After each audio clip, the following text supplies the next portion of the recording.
आदरणीय राष्ट्रपति जी, आदरणीय उपराष्ट्रपति जी, आदरणीय स्पीकर महोदय, मंच पर विराजमान सभी वरिष्ठ महानुभाव और सदन में उपस्थित संविधान के प्रति समर्पित सभी भाइयों और बहनों, आज का दिवस बाबा साहब आम्बेडकर, डॉक्टर राजेंद्र प्रसाद जैसे दूरंदेशी महानुभावों को नमन करने का है। आज का दिवस इस सदन को प्रणाम करने का है, क्योंकि इसी पवित्र जगह पर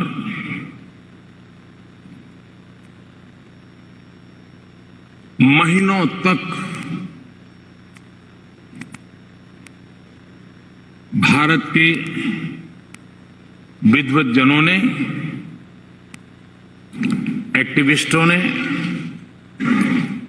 देश के उज्जवल भविष्य के लिए व्यवस्थाओं को निर्धारित करने के लिए मंथन किया था और उसमें से संविधान रूपी अमृत हमें प्राप्त हुआ है, जिसने आजादी के इतने लंबे कालखंड के बाद हमें यहां पहुंचाया है। आज पूज्य बापू को भी नमन करना है। आजादी की जंग में जिन जिन लोगों ने अपना बलिदान दिया, अपना जीवन खपाया, उन सबको भी नमन करने का यह अवसर है। आज 26/11 हमारे लिए एक ऐसा दुखद दिवस, जब देश के दुश्मनों ने देश के भीतर आकर के मुंबई में ऐसी आतंकवादी घटना को अंजाम दिया। भारत के संविधान में सूचित देश के सामान्य मानवी की रक्षा की जिम्मेवारी के तहत अनेक हमारे वीर जवानों ने उन आतंकवादियों से लोहा लेते लेते अपने आप को समर्पित कर दिया, सर्वोच्च बलिदान दिया। मैं आज 26/11 को उन सभी बलिदानियों को भी आदरपूर्वक नमन करता हूं।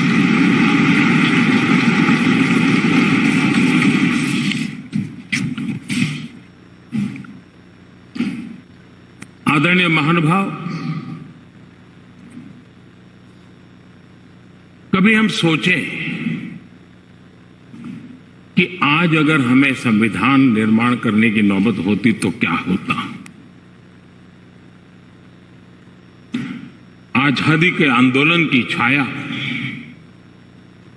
देशभक्ति का ज्वार, भारत विभाजन की विभीषिका, इन सब के बावजूद भी देश हित सुप्रीम हरेक के हृदय में यही एक मंत्र था। विविधताओं से भरा हुआ देश, अनेक भाषाएं, अनेक बोलियां, अनेक पंथ, अनेक राजे रजवाड़े, इन सब के बावजूद भी संविधान के माध्यम से पूरे देश को एक बंधन में बांध करके आगे बढ़ाने की योजना बनाना, आज के संदर्भ में देखें तो पता नहीं संविधान का एक पेज भी हम पूरा कर पाते क्योंकि नेशन फर्स्ट कालक्रम से राजनीति ने उस पर इतना प्रभाव पैदा कर दिया है कि देश हित भी कभी कभी पीछे छूट जाता है।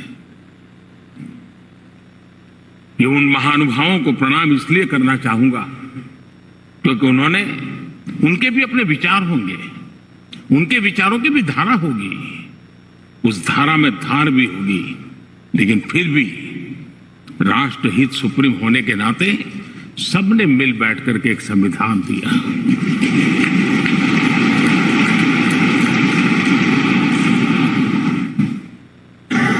साथियों,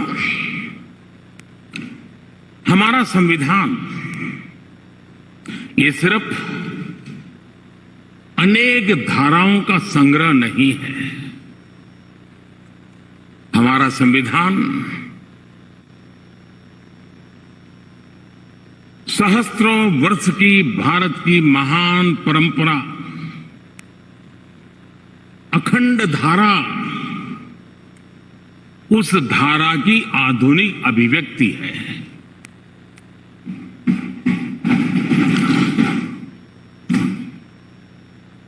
और इसलिए हमारे लिए लेटर एंड स्पिरिट में संविधान के प्रति समर्पण, और जब हम इस संवैधानिक व्यवस्था से जनप्रतिनिधि के रूप में ग्राम पंचायत से लेकर के संसद तक जो भी दायित्व निभाते हैं, हमें संविधान के लेटर एंड स्पिरिट को समर्पित भाव से ही हमें अपने आप को हमेशा सज्ज रखना होगा। और जब ये करते हैं तो संविधान की भावनाओं को कहां चोट पहुंच रही है उसको भी हम नजरअंदाज नहीं कर सकते हैं। और इसलिए इस संविधान दिवस को हमें इसलिए भी मनाना चाहिए कि हम जो कुछ भी कर रहे हैं वो संविधान के प्रकाश में सही है कि गलत है, हमारा रास्ता सही है कि गलत है। हर वर्ष संविधान दिवस बनाकर के हमने अपने आप को मूल्यांकन करना चाहिए। अच्छा होता देश आजाद होने के बाद 26 जनवरी प्रजासत्ताक पर्व की शुरुआत होने के बाद हमें 26 नवंबर को संविधान दिवस के रूप में देश में मनाने की परंपरा बनानी चाहिए थी, ताकि उसके कारण हमारी पीढ़ी दर पीढ़ी संविधान बना कैसे, कौन लोग थे इसको बनाते थे, किस परिस्थितियों में बना, क्यों बना, हमें संविधान कहां ले जाता है, कैसे ले जाता है, किसके लिए ले जाता है, इन सारी बातों की हर वर्ष अगर चर्चा होती है तो संविधान जिसको दुनिया ने एक जीवंत इकाई के रूप में माना है, एक सामाजिक दस्तावेज के रूप में माना है, विविधता भरे देश के लिए ये एक बहुत बड़ी ताकत के रूप में पीढ़ी दर पीढ़ी अवसर के रूप में काम आता। लेकिन कुछ लोग इसे चूक गए। लेकिन जब बाबा साहब आंबेडकर की 125वीं जयंती थी, हम सबको लगा कि इससे बड़ा पवित्र अवसर क्या हो सकता है कि बाबा साहब आंबेडकर ने इस देश को जो बहुत बड़ा नजराना दिया है उसको हम हमेशा हमेशा के लिए स्मृति ग्रंथ के रूप में याद करते रहे। और इसी में से, और मुझे याद है जब सदन में इस विषय पर मैं बोल रहा था 2015 में बाबा साहब आंबेडकर की 150वीं जयंती के निमित्त इस काम की घोषणा करते समय, तब भी विरोध आज नहीं हो रहा है, उस दिन भी हुआ था कि 26 नवंबर कहां से ले आए, क्यों कर रहे हो, क्या जरूरत थी। बाबा साहब आम्बेडकर का नाम हो और आपके मन में ये भाव उठे, ये देश अब सुनने के लिए तैयार नहीं है।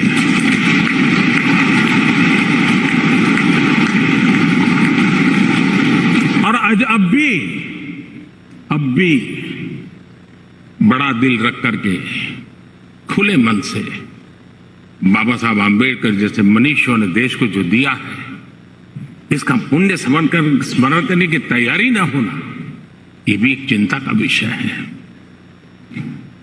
साथियों, भारत एक संवैधानिक लोकतांत्रिक परंपरा है। राजनीतिक दलों का अपना एक अहम महत्व है और राजनीतिक दल भी हमारी संविधान की भावनाओं को जन जन तक पहुंचाने का एक प्रमुख माध्यम है। लेकिन संविधान की भावना को भी चोट पहुंची है। संविधान के एक एक धारा को भी चोट पहुंची है जब राजनीतिक दल अपने आप में अपना लोकतांत्रिक कैरेक्टर खो देते हैं। जो दल स्वयं लोकतांत्रिक कैरेक्टर खो चुके हो, वो लोकतंत्र की रक्षा कैसे कर सकते हैं?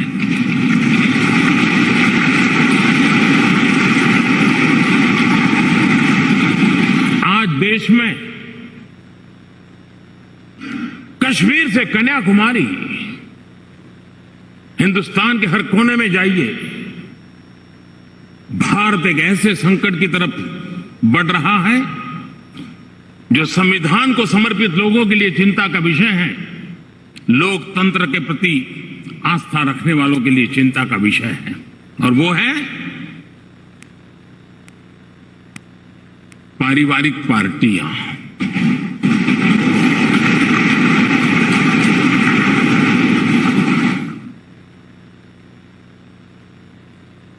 राजनीतिक दल,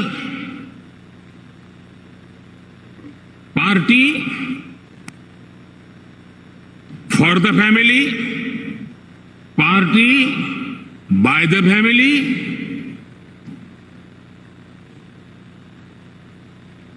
अब आगे कहने की जरूरत मुझे नहीं लगती है।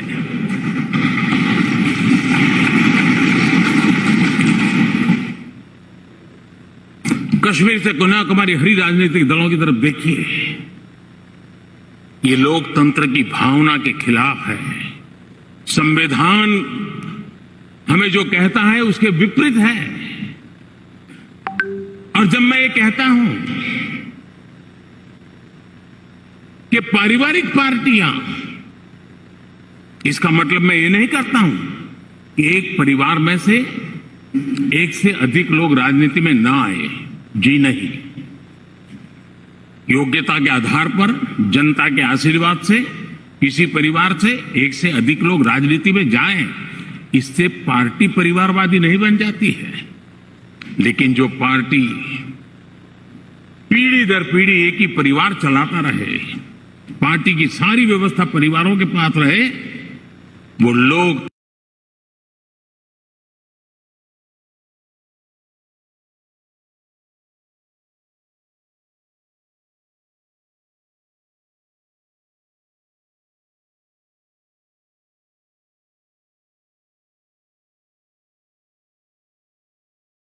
लाने की आवश्यकता है। जापान में एक प्रयोग हुआ था। जापान में देखा गया कि कुछ ही पॉलिटिकल फैमिली ही व्यवस्था में चल रहे हैं, तो किसी ने बेड़ा उठाया था कि वो नागरिकों को तैयार करेंगे और पॉलिटिकल फैमिली के बाहर के लोग निर्णय प्रक्रिया में कैसे आए, और बड़ी सफलतापूर्वक 30-40 साल लगे, लेकिन करना पड़ा। लोकतंत्र को समृद्ध करने के लिए हमें भी हमारे देश में ऐसी चीजों की ओर जाने की आवश्यकता है, चिंता करने की आवश्यकता है, देशवासियों को जगाने की आवश्यकता है। उसी प्रकार से हमारे यहां भ्रष्टाचार, क्या हमारा संविधान भ्रष्टाचार को अनुमति देता है? कानून है, नियम है, सब है, लेकिन चिंता तब होती है कि जब न्यायपालिका ने स्वयं ने किसी को अगर भ्रष्टाचार के लिए घोषित कर दिया हो, भ्रष्टाचार के लिए सजा हो चुकी हो, लेकिन राजनीतिक स्वार्थ के कारण उसका भी महिमा मंडन चलता रहे, भ्रष्टाचार को नजरअंदाज करके सिद्ध हुई हकीकतों के बावजूद भी जब राजनीतिक लाभ के लिए सारी मर्यादाओं को तोड़कर, लोक लाज को तोड़ करके उनके साथ बैठना उठना शुरू हो जाता है, तो देश के नौजवान के मन में लगता है कि अगर इस प्रकार से राजनीति के क्षेत्र में नेतृत्व करने वाले लोग भ्रष्टाचार में डूबे हुए लोगों की प्राण प्रतिष्ठा कर रहे हैं, मतलब उनको भी वो मिलता रास्ता मिल जाता है कि भ्रष्टाचार के रास्ते पर चलना बुरा नहीं है। 2-4 साल के बाद लोग स्वीकार कर लेते हैं कि हमें ऐसी समाज व्यवस्था खड़ी करनी है। क्या समाज के अंदर भ्रष्टाचार के कारण कोई अगर गुना सिद्ध हो चुका है तो उसको सुधरने के लिए मौका दिया जाए, लेकिन सार्वजनिक जीवन में प्रतिष्ठा देने की जो स्पर्धा चल पड़ी है, ये मैं समझता हूं अपने आप में नए लोगों को लूटने के रास्तों पर जाने के लिए मजबूर करती है, और इसलिए हमें इससे चिंतित होने की जरूरत है। ये आजादी के 75 साल है, ये अमृत काल है।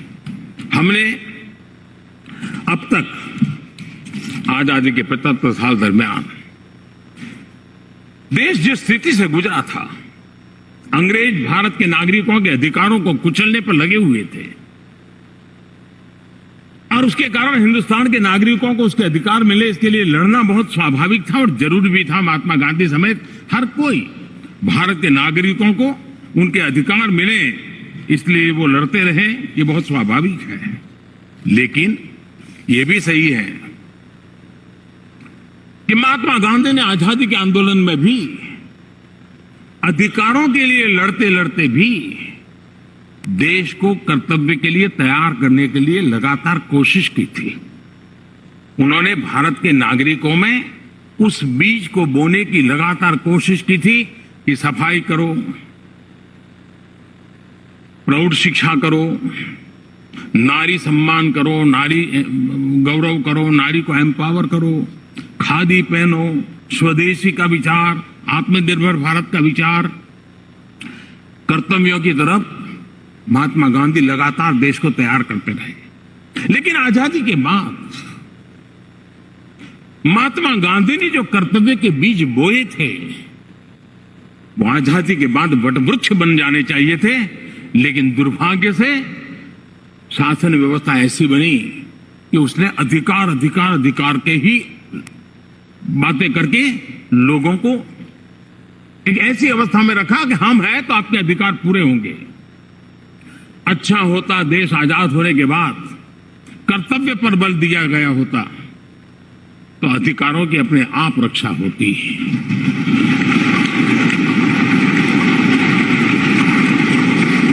कर्तव्य से दायित्व का बोध होता है, कर्तव्य से समाज के प्रति एक जिम्मेवारी का बोध होता है।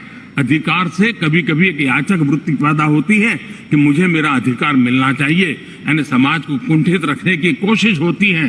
कर्तव्य के भाव से सामान्य मानवीय के जीवन में एक भाव होता है कि ये मेरा दायित्व है, मुझे इसको निभाना है, मुझे करना है, और जब मैं कर्तव्य का पालन करता हूं तो अपने आप किसी के अधिकार की रक्षा हो जाती है, किसी के अधिकार का सम्मान हो जाता है, किसी के अधिकार का गौरव हो जाता है, और उसके कारण कर्तव्य भी बनते हैं और अधिकार भी चलते हैं और स्वस्थ समाज की रचना होती है।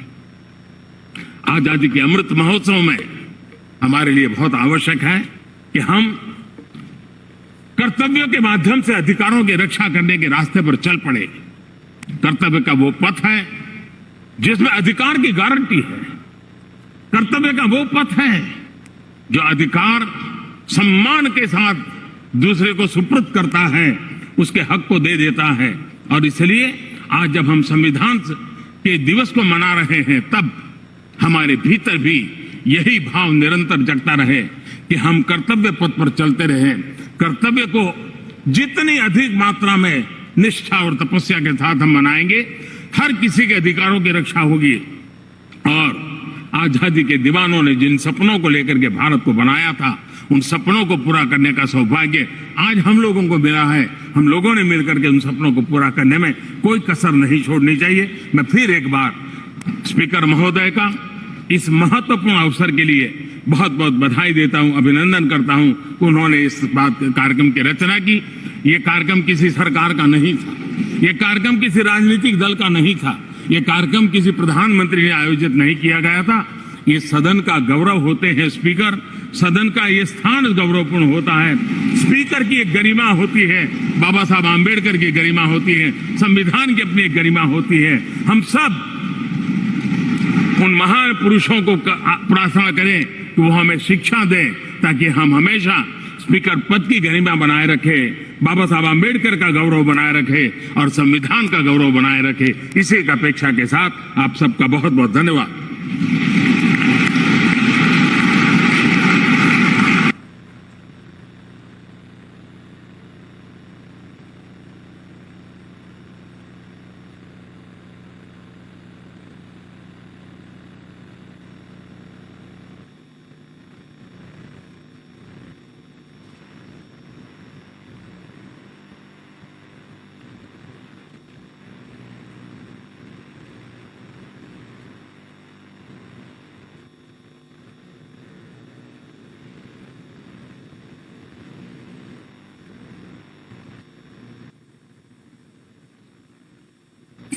को पूरे देश में इसे लागू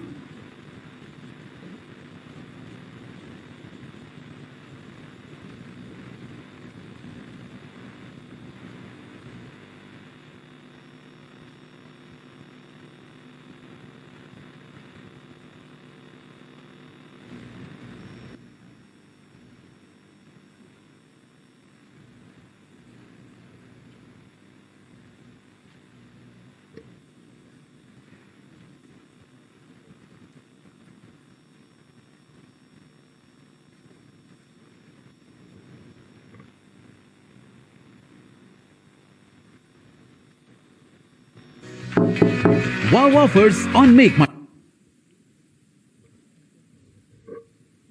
कार्यक्रम को कनेक्ट करें, कृपया करके अनुरोध है। स्क्रीन पर कनेक्ट करें।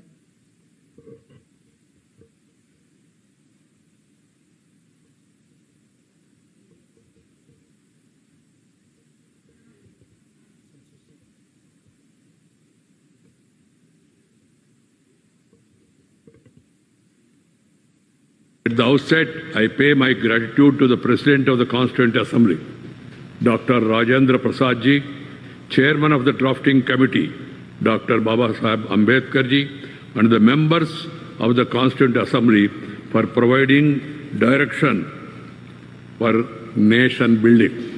Their overreaching framework continues to guide us in the collective endeavor of our nation to scale new heights amidst the contemporary national and international challenges.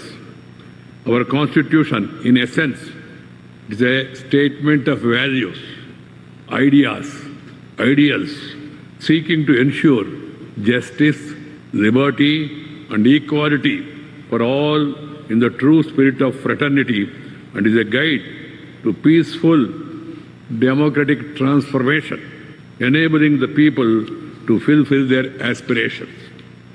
Our Constitution is marked by innovative borrowing from various sources and selective adoption, integrating the long-held indigenous values and Western concepts also.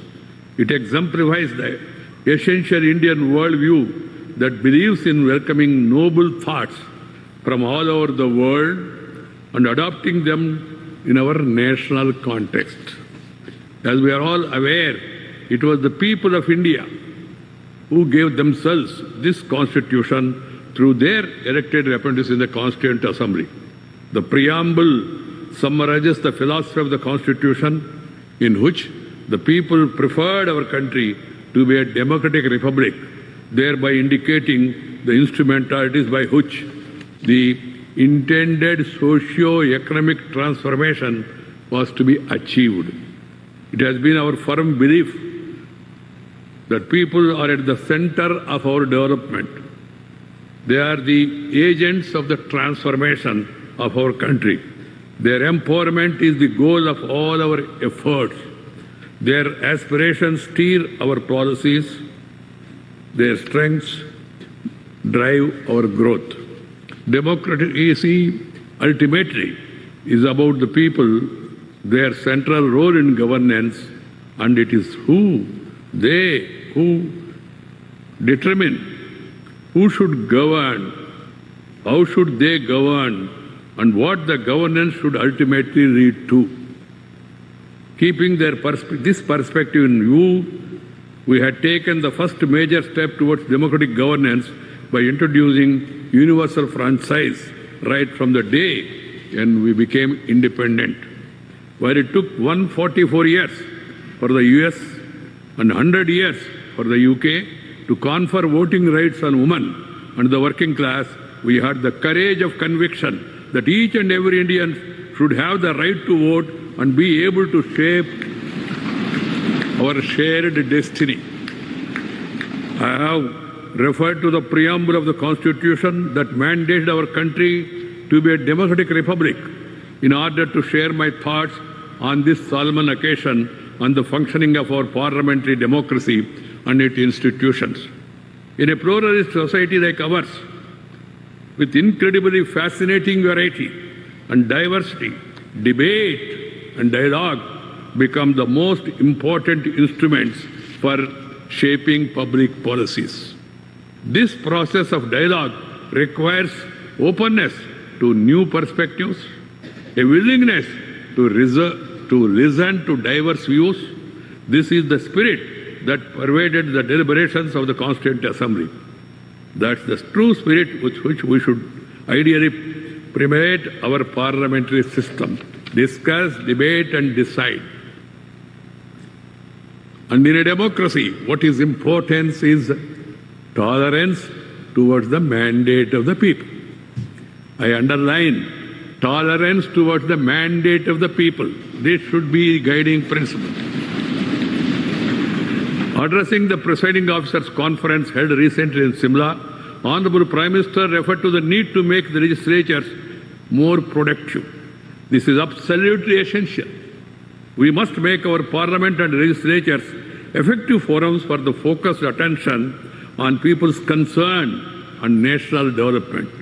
Time allocated during this session must be fruitfully spent. The Rajya Sabha Secretariat has been maintaining the required statistics that enable the assessment of productivity of the House since 1978. For 16 years, from 79 to 94, the annual productivity of the House has been over 100%. In the next 26 years since 1995, the productivity of Rajya Sabha has been more than 100%, only twice in 1998 and 2009. A broad declining trend in productivity is evident, and it's touched the lowest ever 35.75% in 2018, a year before the general elections in 2019.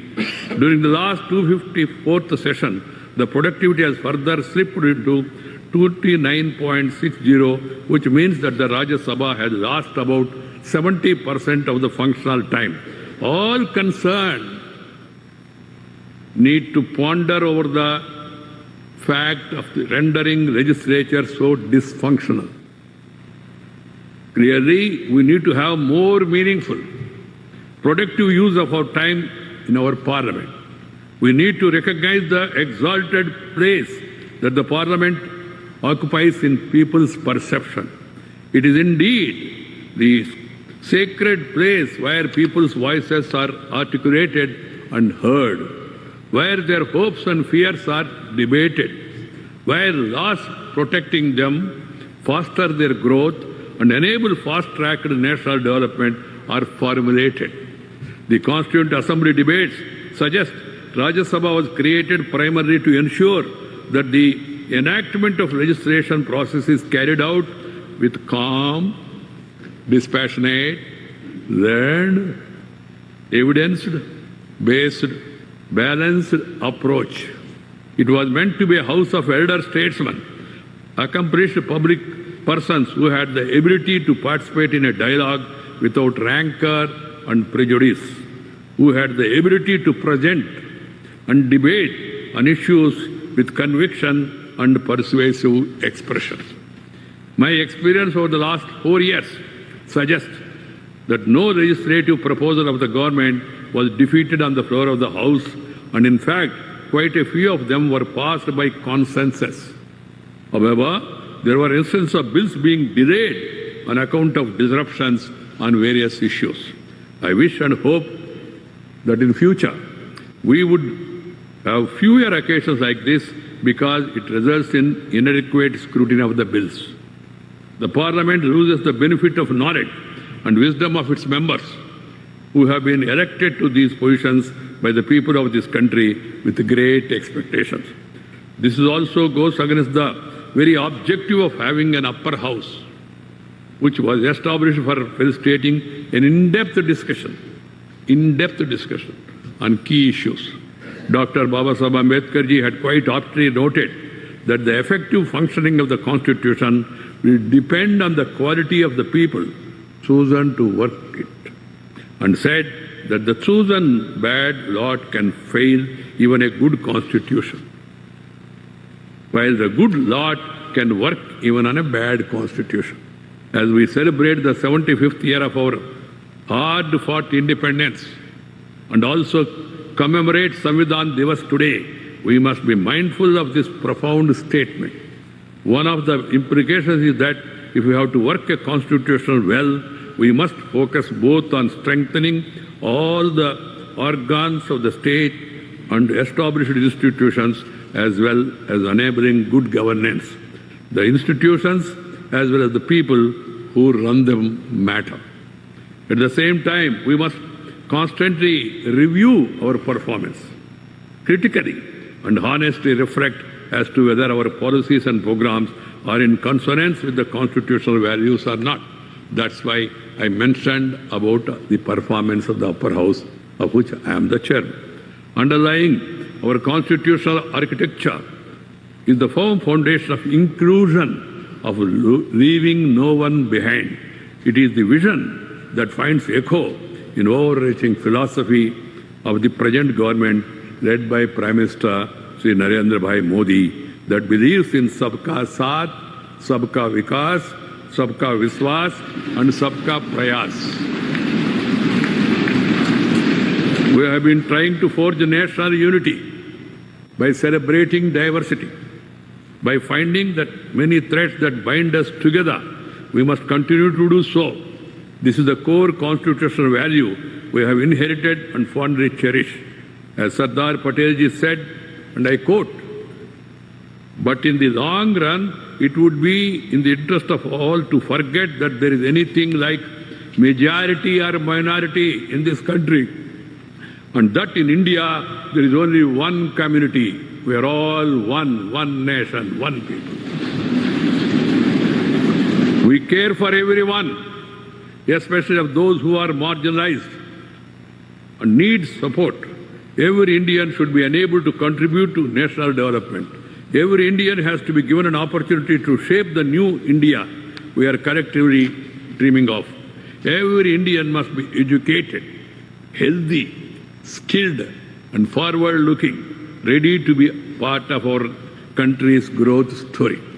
I am glad that the present government has turned many programs like sanitation, cleanliness into people-driven mass abhiyans or movements, Jana Andolan. Our constitution is not a static archival document, but a living document. It has enabled us to respond to the emerging challenges and adapt to the changing circumstances. Consequently, it has been amended 105 times so far. This shows that we have had the ability to listen, to debate, dialogue, and to be agile. This agility and flexibility is essential to strengthen our constitutional values. So long as we are alive to the changing realities within and outside the country, we have the wisdom to make the right policy choices to address people's concerns we shall see this beautiful tree of the Constitution grow and flower. Our common aim should be to make this happen every day in each of our institutions and in each of our actions. We know that this requires constant vision, an attentive eye, and concrete action.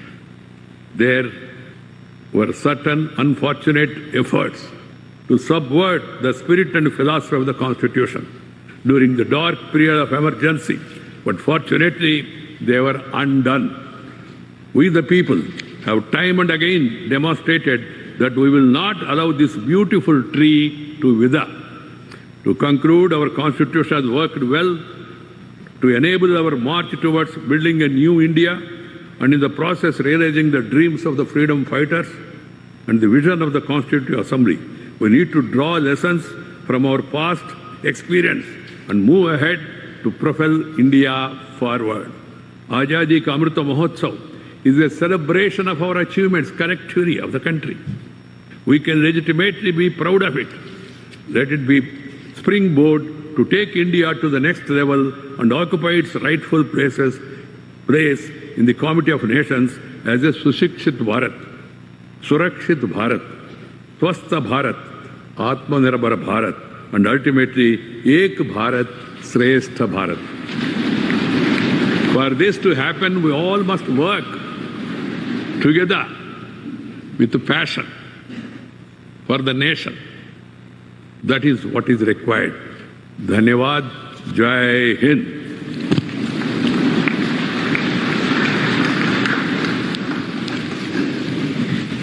धन्यवाद माननीय उपराष्ट्रपति जी। अब मैं माननीय राष्ट्रपति जी से सादर अनुरोध करती हूं कि वे संविधान सभा की चर्चाओं का डिजिटल संस्करण जारी करें।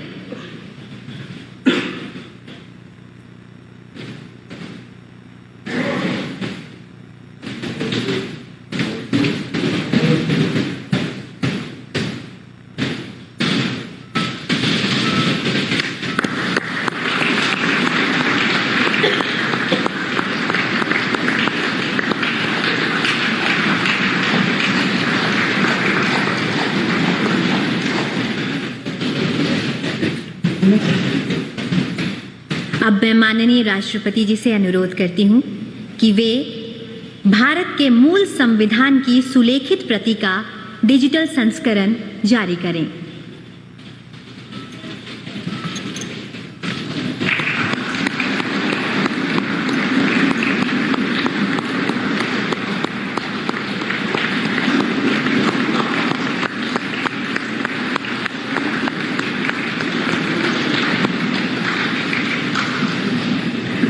अब माननीय राष्ट्रपति जी से आग्रह है कि वे भारत का अद्यतन संविधान जारी करें।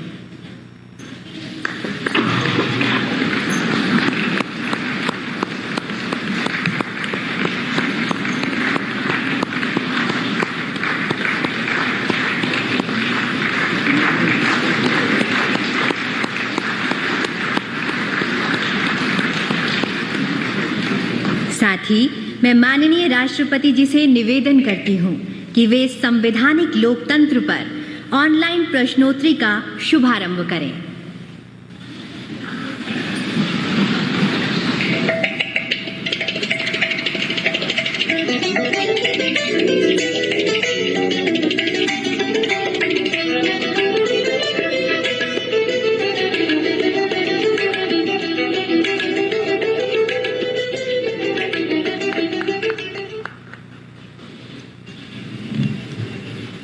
बहुत बहुत धन्यवाद माननीय राष्ट्रपति जी।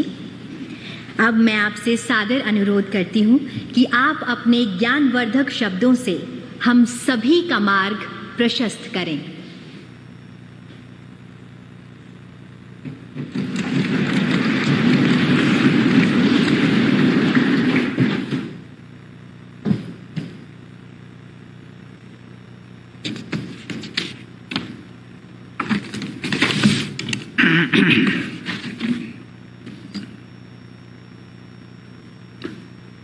उपराष्ट्रपति श्री एम वेंकैया नायडू जी, प्रधानमंत्री श्री नरेंद्र मोदी जी, लोकसभा अध्यक्ष श्री ओम बिरला जी, राज्यसभा के उपसभापति श्री हरिवंश जी, राज्यसभा में सदन के नेता श्री पीयूष गोयल जी, संसदीय कार्य मंत्री श्री प्रहलाद जोशी जी, सभी सांसदगण और प्यारे देशवासियों, संविधान दिवस के दिन आप सबके साथ यहाँ उपस्थित होकर मुझे बहुत प्रसन्नता हो रही है। हम सब जानते हैं कि भारत विश्व का सबसे बड़ा लोकतंत्र है।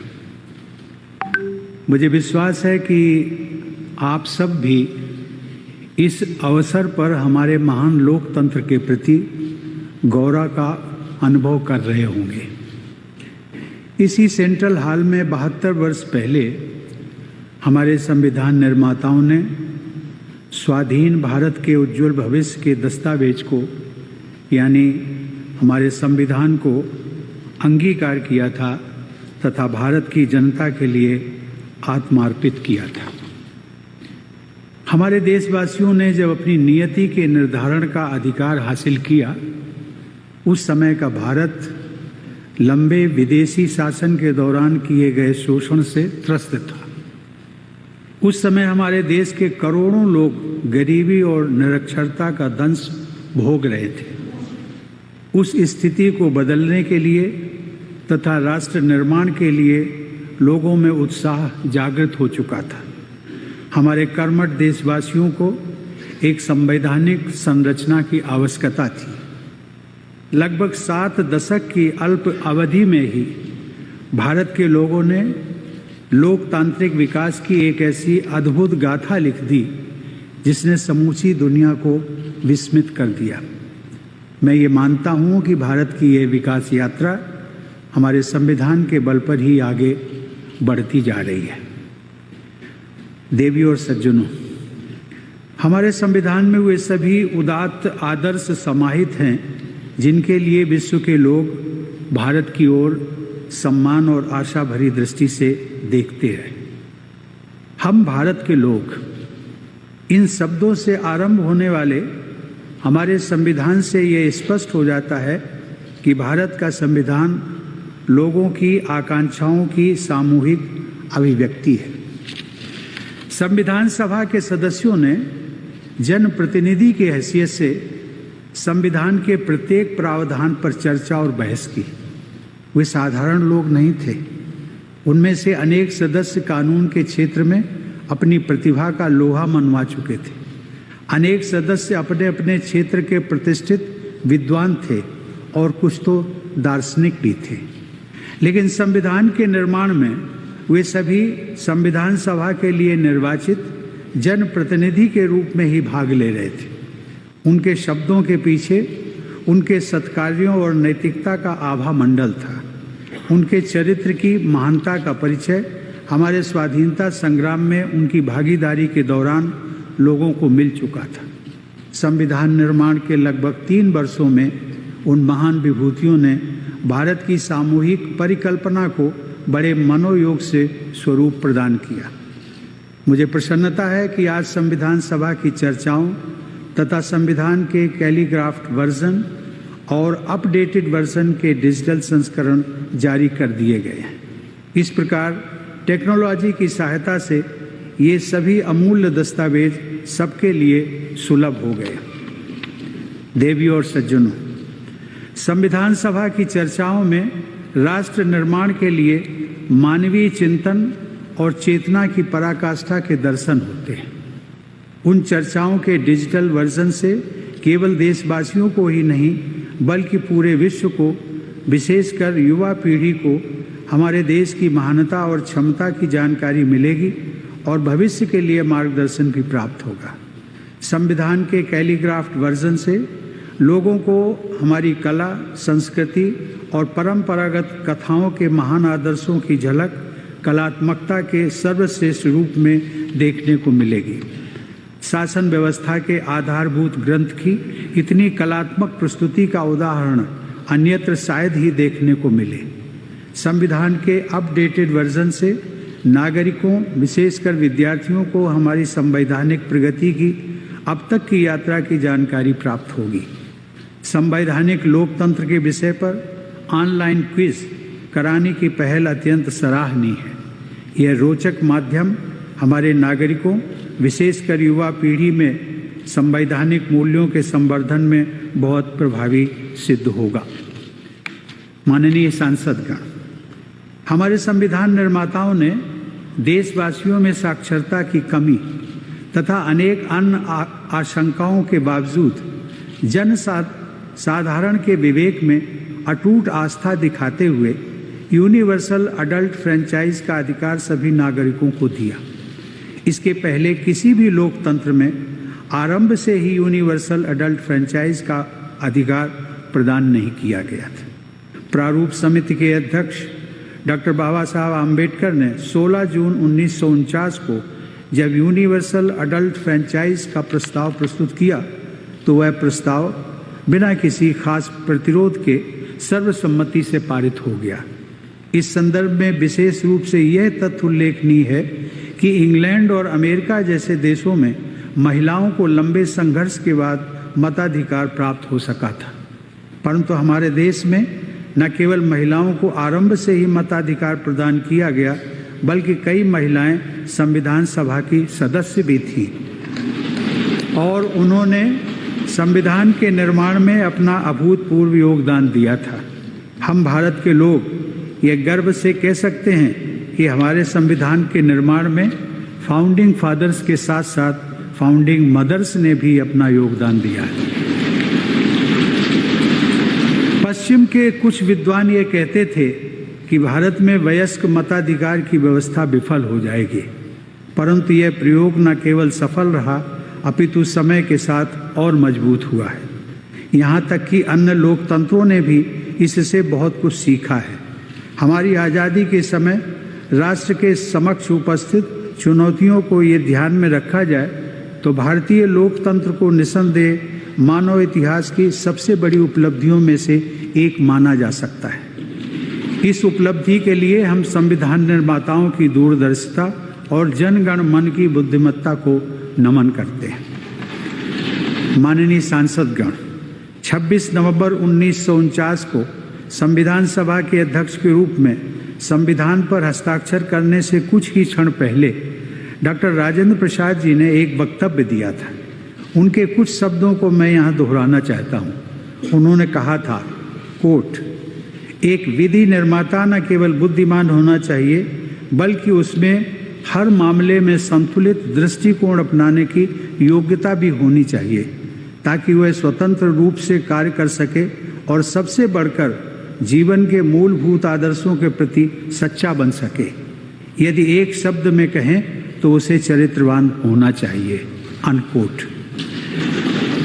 डॉक्टर राजेंद्र प्रसाद के अनुसार जनप्रतिनिधियों की योग्यता का कोई मानदंड नहीं हो सकता। फिर भी सांसदों से उनकी अपेक्षा और उनके वक्तव्य में स्पष्ट है, वो चाहते थे कि संसद सदस्यों में उच्च स्तर की नैतिकता होनी चाहिए क्योंकि उनकी दोहरी जिम्मेदारी होती है, पहली अपने स्वयं के आचरण की और दूसरी जनप्रतिनिधि के रूप में किए गए कार्यों की। माननीय सांसदगण, हमारी यह संसद भारत की लोकतांत्रिक व्यवस्था का सर्वोच्च शिखर है। संसद की गरिमा की रक्षा में संसद के सभी सदस्य शामिल हैं, चाहे वे सत्ता पक्ष के हों या प्रतिपक्ष के। सभी सांसद यहाँ कानून बनाने के साथ साथ जनहित से जुड़े मुद्दों पर चर्चा करने के लिए एकत्र होते हैं। वस्तुतः ग्राम सभा, विधानसभा और संसद के निर्वाचित प्रतिनिधियों की केवल एक ही प्राथमिकता होनी चाहिए।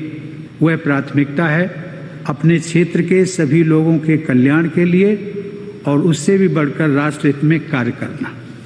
विचारधारा में मतभेद हो सकते हैं, लेकिन कोई भी मतभेद इतना बड़ा नहीं होना चाहिए कि वह जन सेवा के वास्तविक उद्देश्य में बाधा बने। सत्ता पक्ष और प्रतिपक्ष के सदस्यों में प्रतिस्पर्धा होना स्वाभाविक है, लेकिन यह प्रतिस्पर्धा बेहतर प्रतिनिधि बनने और जन कल्याण के लिए बेहतर काम करने की होनी चाहिए, तभी इसे स्वस्थ प्रतिस्पर्धा माना जाएगा। संसद में प्रतिस्पर्धा को प्रतिद्वंद्विता नहीं समझा जाना चाहिए।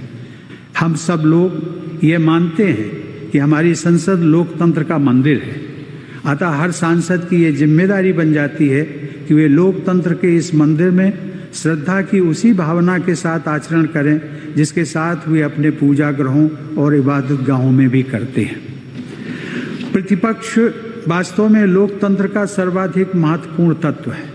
सच तो यह है कि प्रभावी प्रतिपक्ष के बिना लोकतंत्र निष्प्रभावी हो जाता है। सरकार और प्रतिपक्ष अपने मतभेदों के बावजूद नागरिकों के सर्वोत्तम हितों के लिए मिलकर काम करते रहें, यही अपेक्षा की जाती है। हमारे संविधान निर्माताओं ने ऐसी ही परिकल्पना की थी और राष्ट्र निर्माण के लिए यही आवश्यक भी है। यदि आप सभी सांसदगण अपने उत्तरदायित्व को स्वाधीनता संग्राम के आदर्शों के विस्तार के रूप में देखें तो आपको संविधान निर्माताओं की विरासत को और मजबूत बनाने की जिम्मेदारी का एहसास होगा। यदि आप ये एहसास करेंगे कि आप आज उन स्थानों पर बैठे हैं जहां कभी हमारे संविधान निर्मातागण बैठते थे, तो स्वतः ही आप सबको इतिहास बोध और कर्तव्य बोध का गहरा अनुभव होगा।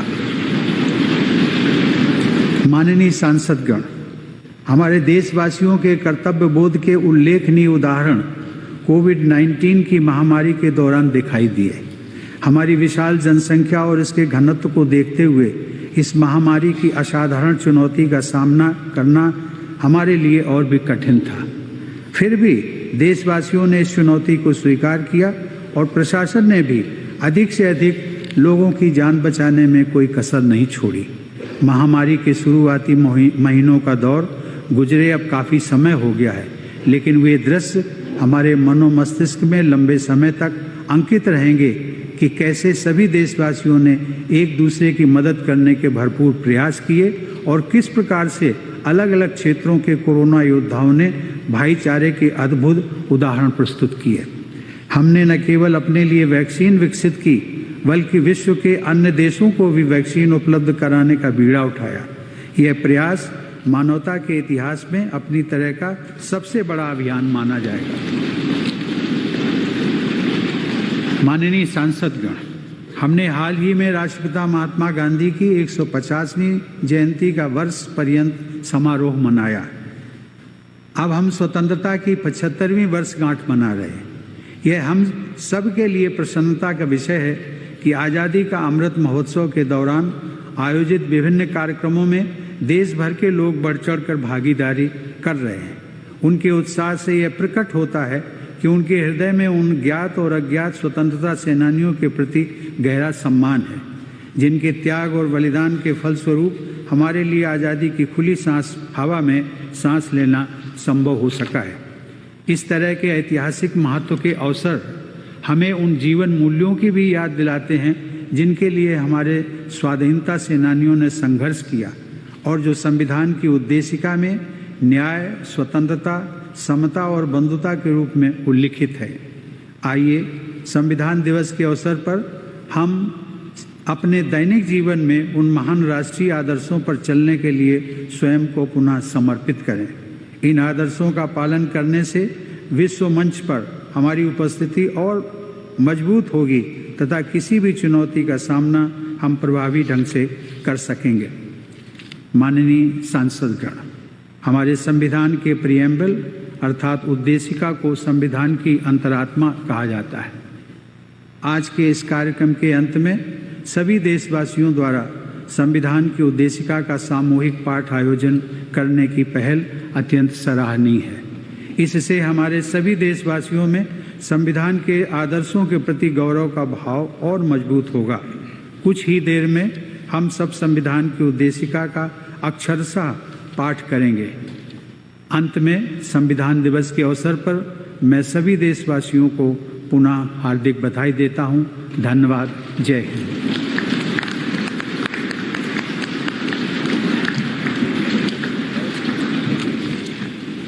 धन्यवाद माननीय राष्ट्रपति जी। अब आपसे विनम्र निवेदन है कि आज के इस विशेष अवसर पर आप संविधान की उद्देशिका के वाचन में राष्ट्र का नेतृत्व करें। सभा से मेरा अनुरोध है कि कृपया अपने स्थान पर खड़े हो जाएं।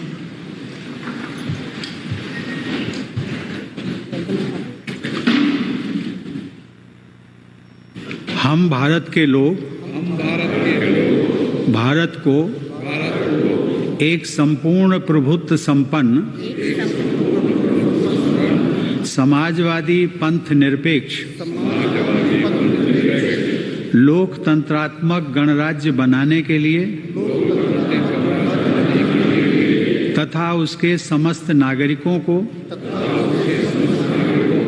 सामाजिक, आर्थिक और राजनैतिक न्याय,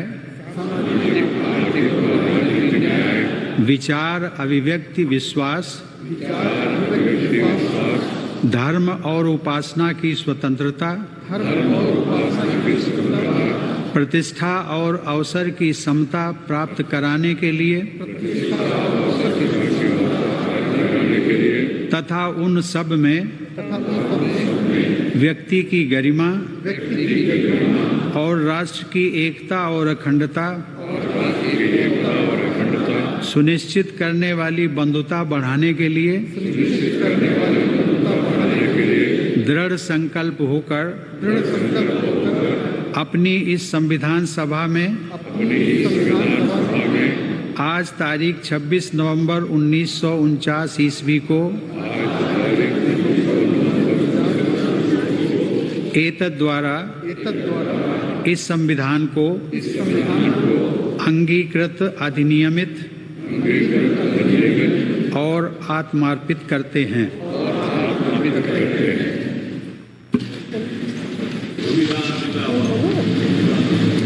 बहुत बहुत धन्यवाद।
यहाँ का कार्यक्रम जारी रहेगा।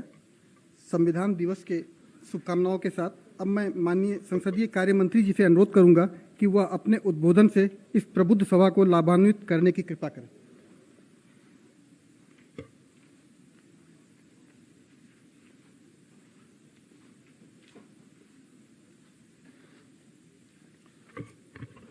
धन्यवाद उद्घोषक महोदय। आज के इस विशेष कार्यक्रम के अवसर पर मंच पर उपस्थित उत्तर प्रदेश के शिखर पुरुष, यशस्वी मुख्यमंत्री आदरणीय योगी आदित्यनाथ जी, मंच पर विराजमान हमारे बार काउंसिल उत्तर प्रदेश के अध्यक्ष श्री शिरीष मेहरोत्रा जी, हमारे महाधिवक्ता श्री राघवेंद्र सिंह जी, उत्तर प्रदेश बार एसोसिएशन के अध्यक्ष श्री अमरेंद्र सिंह जी, अवध बार एसोसिएशन के अध्यक्ष श्री राकेश कुमार चौधरी जी, हमारे साथी मंत्री आदरणीय श्री ब्रजेश पाठक जी, उत्तर प्रदेश के मुख्य सचिव सहित सभी अधिकारीगण तथा यहाँ पर उपस्थित सभी सम्मानित बहनों और भाइयों, मैं सबसे पहले आदरणीय अपने प्रधानमंत्री श्री मोदी जी को बधाई देना चाहता हूं कि उन्होंने इस संविधान दिवस का एक अवसर के रूप में, एक उत्सव के रूप में, एक समारोह के रूप में मनाने का जो उन्होंने प्रारंभ किया, इसके लिए उन्हें विशेष रूप से मैं बधाई देता हूं कि ये संविधान हमको विशेष रूप से कर्तव्य बोध कराने के लिए और इन सभी बातों की जानकारी के लिए ये जो समारोह आयोजित किया गया है, उसके लिए उन्होंने एक बहुत बड़ा काम किया है। इसके लिए मैं उनको साधुवाद भी देता हूं। मैं विशेष रूप से संविधान के जो मसौदा निर्माता थे आदरणीय डॉक्टर B.R. अम्बेडकर जी, उन्होंने 25 नवंबर 1949 को जो कंक्लूडिंग रिमार्क दिया है, उसके ऊपर ही हम आपसे दो बातें शेयर करना चाहता हूं। बाकी बात तो आपने प्रधानमंत्री जी, राष्ट्रपति जी, उपराष्ट्रपति जी और स्पीकर साहब से सुनी ली, और हमारे माननीय मुख्यमंत्री जी भी हमारा मार्गदर्शन करेंगे, लेकिन दो बातें ज़रूर शेयर करना चाहता हूं। उन्होंने कहा था कि संविधान कितना ही अच्छा क्यों न हो, उसको लागू करने वालों पर निर्भर करता है कि वो किस मानसिकता के हैं, कैसे हैं। उन्हीं की शैली, उन्हीं के क्रियाकलाप, उन्हीं की मानसिकता, उन्हीं की इच्छा और उन्हीं की नीति के अनुसार ही व्यवस्था चलती है। मैं उन्हीं के शब्दों में खास तौर से इस बात को कोट करना चाहता हूं। इस संविधान के गुणों के संबंध में मैं कुछ नहीं कहूंगा। ये डॉक्टर अंबेडकर के शब्द हैं जो उन्होंने 25 नवंबर 1949 को संविधान सभा के सामने उद्गृत किए थे, क्योंकि मैं समझता हूं कि संविधान चाहे जितना भी अच्छा हो, यदि उसे कार्यान्वित करने वाले लोग बुरे हैं तो वह निस्संदेह बुरा हो जाता है।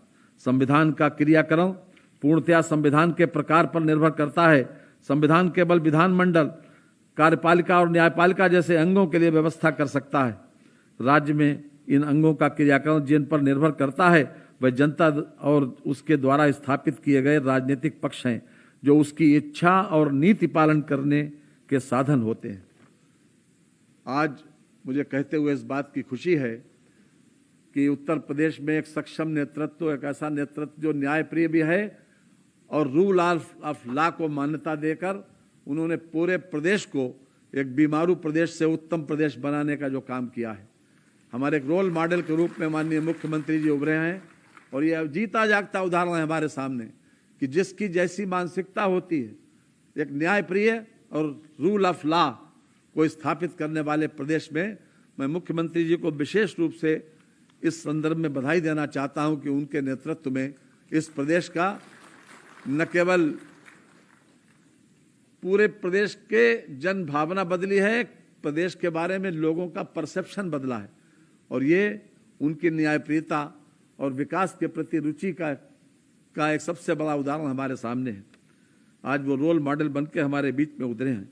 और दूसरा उदाहरण, माननीय अंबेडकर जी ने इस बात पर चिंता व्यक्त की, क्योंकि हमारा देश भाषा में, प्रांतों में, मतांतरों में किसी न किसी रूप में चूंकि बटा था, और इसीलिए हम वर्षों तक गुलाम रहे। इसलिए उन्होंने कहा कि हमारी स्वाधीनता फिर से कहीं खतरे में न पड़ जाए। इसलिए इन बातों से आगे हमको ये सोचना चाहिए कि केवल हमें भारतीयता का शब्द को ही आगे बढ़ाना चाहिए कि हम पहले बंगाली हैं, या पहले महाराष्ट्रियन हैं, या पहले गुजराती हैं, या पहले पंजाबी हैं। इसको छोड़कर, क्योंकि हमारे वहाँ जिन बातों ने नुकसान पहुँचाया, क्षेत्रवाद, भाषावाद, जातिवाद, इन सब चीज़ों ने बहुत बड़ा नुकसान पहुँचाया, और जातिवाद ने तो राजनीति को बहुत ही बड़ा नुकसान पहुँचाया। जातिवाद के आधार के ऊपर अगर हम किसी व्यक्ति को आगे बढ़ाते हैं तो जातिवाद तो पुष्ट होता है, लेकिन विकास पीछे रह जाता है। हम अपने स्वार्थ की पूर्ति कर सकते हैं किसी बात को लेकर, लेकिन अगर हम एक ही बात को लेकर चले कि हमको न्यायप्रियता के साथ कानून के सम्मत तरीके से अपने भारत को आगे बढ़ाना है, इस विचार को पुष्ट करना बहुत जरूरी है। हम इंटेलिजेंशिया के सामने बात कर रहे हैं। पब्लिक ओपिनियन हमेशा इंटेलिजेंशिया से बनती है, वकील के चैम्बर से बनती है, डॉक्टर के क्लिनिक से बनती है, किसी बुद्धिजीवी की संगत से बनती है, या किसी असेंबली पार्लियामेंट के से जो वक्तव्य दिए जाते हैं उससे बनती है। गीता के 3 अध्याय का 21वां श्लोक यही कहता है कि जो श्रेष्ठ लोग, ऊपर बैठे हुए लोग समाज में जो काम करते हैं, शेष समाज उसी का अनुकरण करता है। आज खास तौर से मैं आप लोगों के सामने इस विचार को इसीलिए शेयर करना चाहता हूं कि जिन बातों से हमें विशेष रूप से नुकसान हुआ, आज हम संविधान दिवस के अवसर पर उनको ऊपर चिंतन और मनन जरूर करें कि हम विकासवाद के नाम पर हम किसी भी तरीके से प्रदेश को आगे बढ़ाने में जो व्यक्ति सबसे महत्वपूर्ण हो, जिसने अपने पूरे पुराने कार्यकाल में बेहतर किया हो, उसी को मजबूत करने की आवश्यकता है, उसी को आगे, उसी के हाथ में सत्ता सौंपने की आवश्यकता है। उसी को ये अवसर देने की आवश्यकता है कि वही व्यक्ति, ऐसा व्यक्ति आगे चल के हमको और बेहतर तरीके से इस प्रदेश को ऊंचा उठाने में, इस प्रदेश को विकास के पथ पर अग्रसर करने में सार्थक होगा। क्योंकि जिसका पुराना इतिहास अच्छा है उसी से आगे ही उम्मीद की जा सकती है, और नहीं तो प्रदेश में पिछले किसी भी तरीके से जो 10 सालों में जो स्थिति रही, वो मैं समझता हूं कि सबसे ज्यादा हमें उसका सबक जरूर सीखना चाहिए। आज के इस अवसर पर मैंने इसीलिए अपनी बात को बदलने की कोशिश की, क्योंकि मुझे मालूम नहीं था कि ये भाषण यहाँ होंगे, तो मैंने अपनी बात माननीय जो अंबेडकर जी ने ही संविधान में कहा था, उन्हीं की भावना से आज के संदर्भ में उसको जोड़ते हुए अपनी बात को मैंने कहना चाहा। और आज आवश्यकता इस बात की है कि ऐसे लोगों को ही मजबूत करने की आवश्यकता है कि जिन्होंने अब इस 4 साल, 4.5 साल को इस प्रदेश को एक उत्तम प्रदेश बनाने में जी तोड़ मेहनत करके प्रदेश का परसेप्शन बदला है, लोगों का परसेप्शन बदला है। बहुत बहुत धन्यवाद। धन्यवाद महोदय। यह अत्यंत हर्ष का विषय है कि माननीय उच्च न्यायालय बार एसोसिएशन इलाहाबाद के अध्यक्ष व बार काउंसिल के अध्यक्ष इस ऐतिहासिक दिवस पर माननीय मुख्यमंत्री जी को प्रतीक चिन्ह अर्पित करना चाहते हैं। आप सभी सम्मानित बार काउंसिल के प्रतिनिधियों से अनुरोध है कि वह माननीय मुख्यमंत्री जी को प्रतीक चिन्ह भेंट करना चाहें।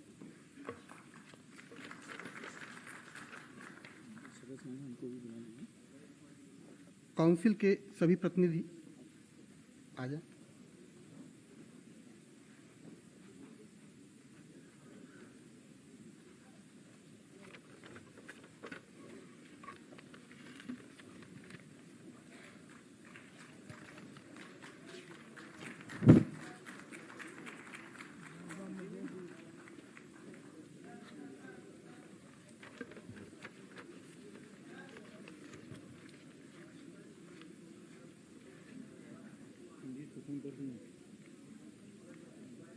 वहीं पर है।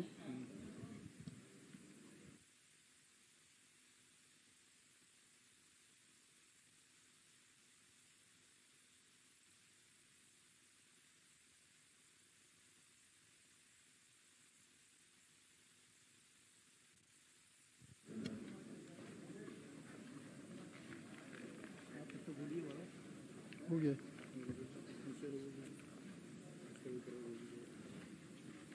माननीय मुख्यमंत्री जी के अभिनव कार्यकाल में अधिवक्ता चैम्बर निर्माण हेतु अलग से बजट प्राविधान प्रथम बार किया गया। आर्थिक सहायता हेतु अधिवक्ता की आयु सीमा भी 60 वर्ष से बढ़ाकर 70 वर्ष किया गया है।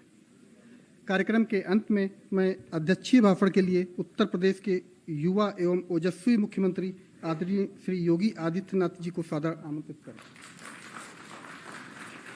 माननीय मुख्यमंत्री जी।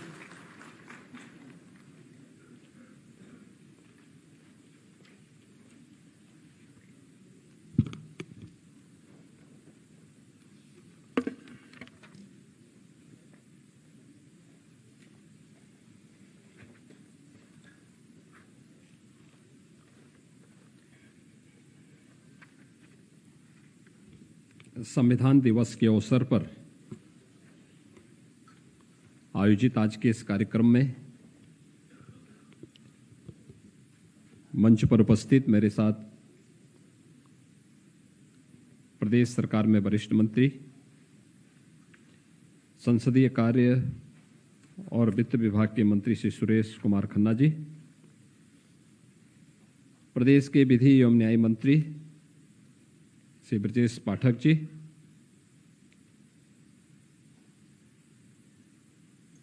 प्रदेश के महाधिवक्ता श्री राघवेंद्र सिंह जी, अध्यक्ष bar council of Uttar Pradesh Shri शशीष Mehtra जी, अध्यक्ष बार एसोसिएशन इलाहाबाद श्री अमरेंद्र नाथ सिंह जी, अध्यक्ष अवध बार एसोसिएशन श्री राकेश चौधरी जी, प्रदेश सरकार में मेरे सभी सहयोगी मंत्रीगण, प्रदेश के मुख्य सचिव श्री आर के तिवारी जी, प्रमुख सचिव संसदीय कार्य श्री जेपी सिंह जी, प्रमुख सचिव न्याय श्री श्रीवास्तव जी, प्रदेश के विभिन्न बार एसोसिएशन से जुड़े हुए सभी पदाधिकारीगण, बार काउंसिल से जुड़े हुए सभी पदाधिकारी और सदस्यगण, हमारे सभी वरिष्ठ प्रशासनिक अधिकारीगण, प्रदेश के अलग अलग जनपदों से यहाँ पर उपस्थित सभी वरिष्ठ अधिवक्तागण और उपस्थित भाइयों बहनों, संविधान दिवस पर मैं सबको हृदय से बधाई देता हूं और भारत के संविधान निर्माताओं की भावनाओं के अनुरूप हम सब भी अपने अपने क्षेत्र में अपने दायित्वों का निर्वहन ईमानदारी पूर्वक कर सकें, इसके लिए आप सबके प्रति मैं अपनी शुभकामनाएं भी व्यक्त करता हूं। आज का दिन हम सबके लिए अत्यंत महत्वपूर्ण है। अभी हमने देश के महामहिम राष्ट्रपति जी के साथ संविधान की प्रस्तावना को दोहराया है और इसके साथ ही महामहिम राष्ट्रपति जी का, महामहिम उपराष्ट्रपति जी का, माननीय प्रधानमंत्री जी के महत्वपूर्ण उद्बोधन को भी सुनने का एक अवसर हम सबको प्राप्त हुआ है। यह अवसर हम सबके लिए विशिष्ट इसलिए भी है कि भारत के संविधान के ही कारण आज हम सबको एक समान मताधिकार मताधिकार प्राप्त हुआ है और हर व्यक्ति को न केवल संविधान द्वारा प्रदत्त अधिकार प्राप्त हुए हैं, बल्कि भारत को दुनिया की एक महाशक्ति के रूप में स्थापित करने के लिए हर एक नागरिक के लिए कुछ कर्तव्य भी बताए गए हैं। मुझे प्रसन्नता है कि उत्तर प्रदेश विधानसभा ने इन सभी मूल कर्तव्यों पर भी एक विस्तृत चर्चा के लिए स्पेशल सेशन केवल विधानसभा और विधानमंडल का हम लोगों ने आहूत किया और उसमें बहुत सार्थक और रचनात्मक चर्चा को आगे बढ़ाने में मदद मिली। लेकिन यह वर्ष हम सब के लिए इसलिए महत्वपूर्ण है, एक ओर आजादी का अमृत महोत्सव और दूसरी ओर चोरी चौरा कि उस ऐतिहासिक घटना का शताब्दी वर्ष भी यह वर्ष है और इस अवसर पर देश के संविधान दिवस के कार्यक्रम के साथ हम सबका जुड़ना और वह भी उत्तर प्रदेश के एक महत्वपूर्ण स्थल पर शासन से जुड़े हुए, प्रशासन से जुड़े हुए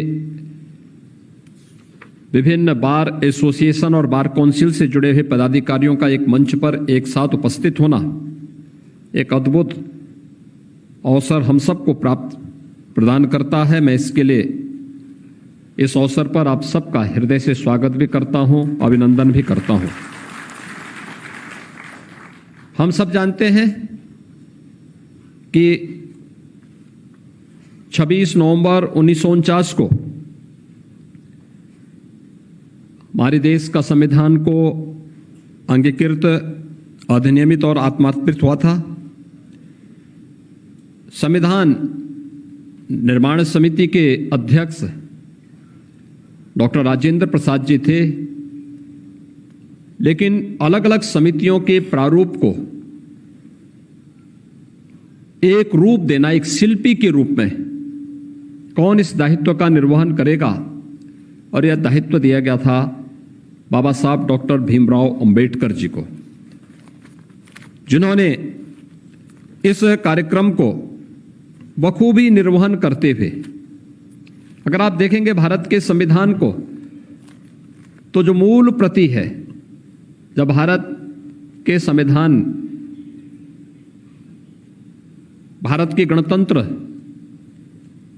के शताब्दी वर्ष था, उस वर्ष हमें संसद की ओर से उसकी मूल प्रति उपलब्ध कराई गई थी और उस मूल प्रति को देख करके लगता था कि वास्तव में भारत के संविधान निर्माता कितने दूरदर्शी थे कि उन्होंने भारत की सभी भावनाओं को कहीं पर लिपि के माध्यम से और कहीं पर चित्रों के माध्यम से संविधान में उकेरने का पूरा प्रयास किया और उसमें सफल भी रहे। अगर कहा जाए कि भारत की मूल प्रति ही भारत की आत्मा भी है, इसमें कोई संदेह किसी को नहीं होना चाहिए। और बाबा साहब भीमराव अंबेडकर की इस स्मृति को जीवंत बनाए रखने के लिए प्रधानमंत्री मोदी जी ने जब बाबा साहब भीमराव अंबेडकर के नाम पर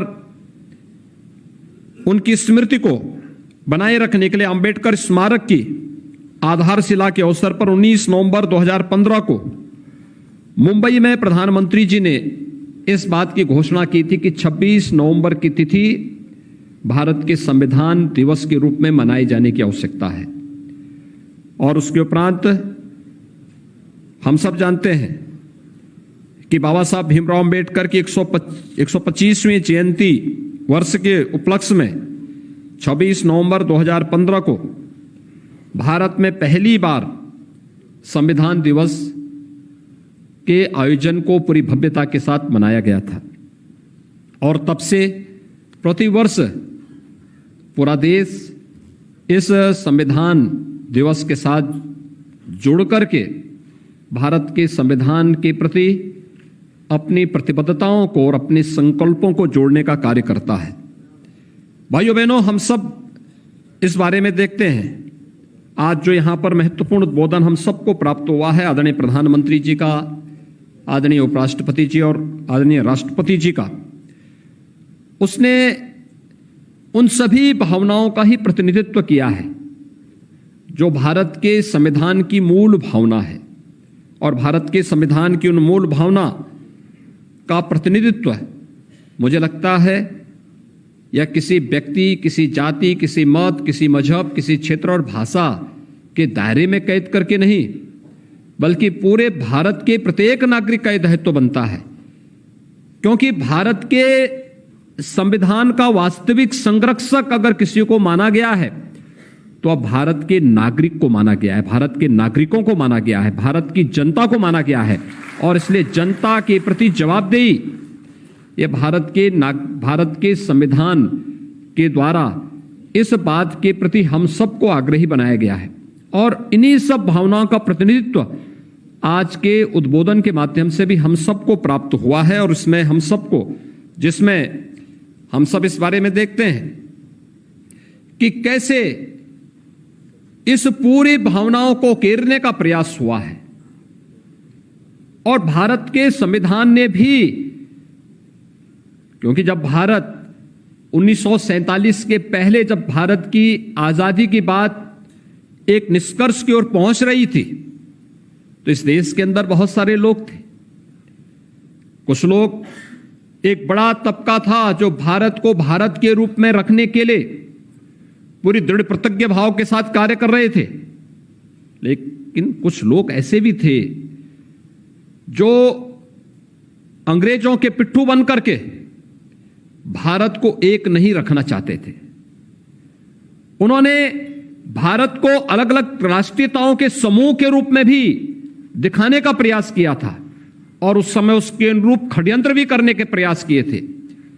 अंग्रेज अपनी कुटिल चाल चल रहे थे, देश तोड़क ताकतें अपनी चालें चल रहे थे। लेकिन एक बड़ा तबका भारत का ऐसा था कि जो भारत को एक भारत के रूप में रखने के लिए पूरी दृढ़ प्रतिज्ञ भाव के साथ कार्य कर रहे थे। और सरदार वल्लभ भाई पटेल जब भारत स्वतंत्र भारत के प्रथम गृह मंत्री के रूप में उन्हें यह दायित्व दिया गया तो उन्होंने देशी रियासतों को एक साथ जोड़ करके भारत को वर्तमान का जो स्वरूप दिया, यह हम सबके सामने है। कितनी कठिन और चुनौतीपूर्ण कार्य रहा होगा, लेकिन उस कठिन और चुनौतीपूर्ण कार्य को बड़ी ही सहजता के साथ, बड़ी सरलता के साथ, सबकी भावनाओं को समेटते हुए, न जातीय दंगा, न भाषाई विवाद और न ही किसी भी प्रकार के अन्य किसी भी भाव के साथ ऊपर उठ करके केवल भारत को भारत के रूप में स्थापित करने के उन भावों को आगे बढ़ाने का जो कार्य उस समय जिस दूरदर्शिता के साथ इन महापुरुषों ने किया था, वह आज भी भारत के प्रत्येक नागरिक के अंदर उन भावनाओं के प्रति सम्मान का भाव दिखना चाहिए। और इस दृष्टि से भारत का संविधान हम सबको इन सब भावनाओं के साथ जोड़ता है, जिसमें हर नागरिक की गरिमा, उसकी स्वतंत्रता, समानता और बंधुत्व के भाव को एक साथ जोड़ने के लिए निरंतर हमें प्रेरित करता है। हम सब जानते हैं कि भारत के संविधान के निर्माण के लिए जो पहली जो बैठक होती है, वह बैठक पहले अधिवेशन के रूप में 9 दिसंबर 1946 को संपन्न होती है। और उसके बाद जो अलग अलग समितियां गठित हुई हैं, उन समितियों के बाद बाबा साहब भीमराव अंबेडकर को प्रारूप समिति के अध्यक्ष बनाने के बाद भारत का वर्तमान संविधान एक स्वरूप लेता है। और मैं तो मानता हूं कि जैसे हम अपने घर में अपने पवित्र धार्मिक ग्रंथों को रखते हैं, भारत के मूल संविधान की उस मूल प्रति को भी हर भारतवासी को अपने घर में रख करके उसको उसी भाव, उसी सम्मान के भाव के साथ आगे बढ़ना चाहिए। क्योंकि जब हम अपने धार्मिक ग्रंथ को रखते हैं, वह हमारी आस्था का प्रतीक होता है, वह हमारी व्यक्तिगत उपासना विधि का प्रतीक होता है, वह हमें एक अंतःकरण की ऊर्जा देता है। लेकिन हम सबको इस बारे में नहीं भूलना चाहिए कि हर भारतवासी का अपने स्वयं के धर्म के साथ साथ इस राष्ट्र का भी एक धर्म है, और उस राष्ट्र धर्म को जोड़ने की प्रेरणा जिस संविधान से हमें प्राप्त होती है, उस संविधान के प्रति भी उस सम्मान का भाव हर भारतीय का दायित्व बनना चाहिए। और उस दायित्व को आगे बढ़ाने की दिशा में मुझे लगता है कि अब वह समय आ गया है कि जब भारत तेजी के साथ दुनिया की एक बड़ी ताकत के रूप में उभर रहा है, तो उतनी तेजी के साथ वे षड्यंत्र भी प्रारंभ होते हुए दिखाई देते हैं, जो भारत को एक भारत श्रेष्ठ भारत के रूप में आगे नहीं बढ़ने देना चाहते। और इस दृष्टि से हर एक भारतीय को के मन में इन भावनाओं को आगे बढ़ाने की आवश्यकता, उसको तेजी के साथ आगे बढ़ाने की आवश्यकता है।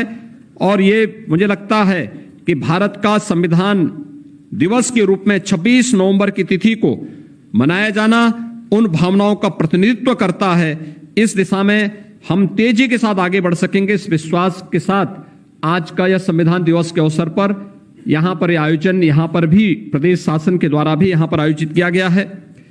मुझे प्रसन्नता है कि देश की स्वाधीनता और समाज को जागरूक करने के लिए आज जब भारत तेजी के साथ आगे बढ़ रहा है और अमृत महोत्सव के इस आयोजन के साथ, आजादी के अमृत महोत्सव वर्ष में चौरी चौरा की उस ऐतिहासिक घटना के शताब्दी वर्ष के इस आयोजन के साथ हम संविधान दिवस के इस कार्यक्रम के साथ जुड़ रहे हैं। मुझे प्रसन्नता है कि समाज के इस बहुत प्रतिष्ठित तबके के साथ आज प्रदेश सरकार यहां पर जुड़ रही है, और खासतौर पर हमारे बार काउंसिल और बार एसोसिएशन के पदाधिकारियों के साथ इस कार्यक्रम को अपने प्रदेश के वरिष्ठ अधिवक्ताओं के साथ इस आयोजन को मनाया जाना और भी न केवल आनंददायक बल्कि स्फूर्तिदायक भी यह इस अवसर पर हम सबको प्रतीत होता है। मुझे प्रसन्नता है कि प्रदेश के अंदर विगत 4.5 वर्ष के अंदर प्रदेश सरकार ने जिन भावनाओं को लेकर के आप निरंतर कार्य करते हैं, उस रूल ऑफ लॉ को लागू करने के लिए जो प्रयास प्रारंभ किए, उसने प्रदेश के परसेप्शन को देश और दुनिया के अंदर बदला है। आज प्रदेश के अंदर एक आम जन के मन में प्रदेश के प्रति एक विश्वास का भाव भरता हुआ दिखाई देता है। आज वह समय नहीं जब प्रदेश के किसी नौजवान को या प्रदेश के किसी नागरिक को देश के अंदर अपनी पहचान के लिए मोहताज होना पड़े। आज वह कहीं भी जाएगा, देश में या दुनिया में, उसके प्रति एक सम्मान का भाव प्रत्येक नागरिक के मन में दिखेगा। आप देख सकते हैं कितना अंतर आ सकता है रूल ऑफ लॉ के कारण, जिसकी आपकी मूल शपथ है, जिसको लेकर के आप आजीवन लड़ते हैं, उस रूल ऑफ लॉ को जब शासन व्यवस्था पूरी ईमानदारी और प्रतिबद्धता के साथ लागू करती है तो उसका परिणाम कहां देखने को मिलता है, देश के अंदर भी दुनिया के अंदर भी। 2017 के पहले उत्तर प्रदेश का कोई नौजवान कहीं जाता था, उसको शक और संदेह की निगाहों से देखा जाता था। उत्तर प्रदेश के नागरिकों के बारे में लोगों की धारणाएं कुछ और थी। 2017 के पहले देश की धारणा उत्तर प्रदेश के अंदर भी क्या थी? उत्तर प्रदेश के बारे में लोगों की धारणा थी कि उत्तर प्रदेश देश के विकास का सबसे बड़ा बाधक है। एक बीमारू राज्य के रूप में उत्तर प्रदेश की भावनाओं, उत्तर प्रदेश को जाना जाता था। लेकिन उत्तर प्रदेश ने इन सभी मिथकों को दूर करते हुए, इन धारणाओं को बदलते हुए आज उत्तर प्रदेश की कानून व्यवस्था देश के लिए एक नजीर बन रही है। जब पूरा देश विभिन्न प्रकार की कानून व्यवस्था की चुनौतियों से अलग अलग समय में जूझता है, तब उत्तर प्रदेश आनंद के साथ अपने पर्व और त्योहारों को पूरे उत्साह और उमंग के साथ मनाता हुआ दिखाई देता है।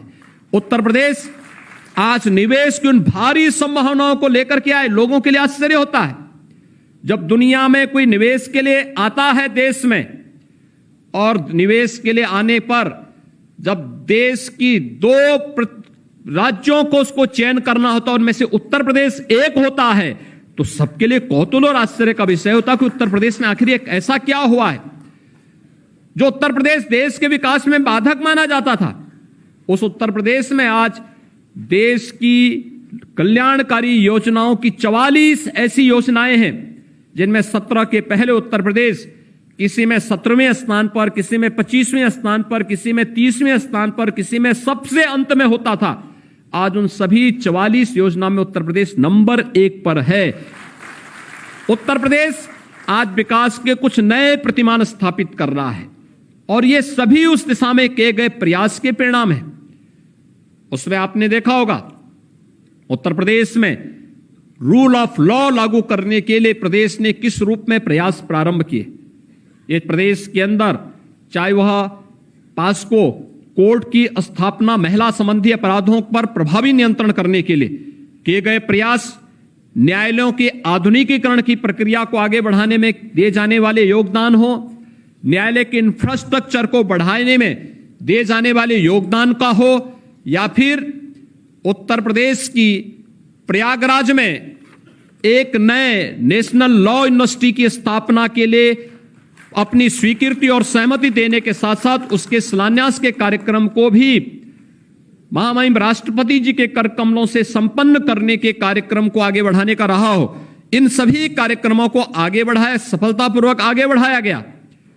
बढ़ाने के साथ ही प्रदेश सरकार ने इस दौरान इस पूरे कार्यक्रम की जो नींव है, जो उसकी बैकबोन है, वह है हमारा अधिवक्ता। अधिवक्ता समुदाय के हितों के लिए भी निरंतर अपने स्तर पर प्रयास किए।